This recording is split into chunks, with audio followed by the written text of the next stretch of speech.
আমি এখন চিলি মোমোটা বানাচ্ছি। বানাতে বানাতে আমার একটা খুব আনন্দর একটা মানে যেটা বলে চোখের জল চলে আসে আনন্দতে, সেই রকম একটা ব্যাপার আপনারা সবার সাথে একটু শেয়ার করতে চাই, তাই সেই কথাটা বলতে চলে এলাম। এই যে ফুড মেলাটা আমি করছি, এটা মানে 3 জন আমাকে সাহায্য না করলে আমি কোনো দিন করতে পারতাম না।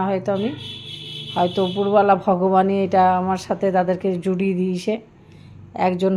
একটা হচ্ছে আমার ছেলে, আর দুটো হচ্ছে আমার মেয়ে।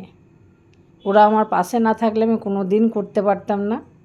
মানে কীরকমভাবে ওরা কোনো দিন কিছু কিন্তু রান্নাবান্না কিছু করেই নাই, তাও কিন্তু আমার সাথে এত সুন্দরভাবে ওরা এটা পার্টিসিপেট করলো আমার সাথে। আমি তো মানে অবাক হয়ে গেলাম। আর আমার খুব মানে তাদের এটা থ্যাংক ইউ বলবো না, এটা হচ্ছে আমার তাদের কাছে আশীর্বাদ।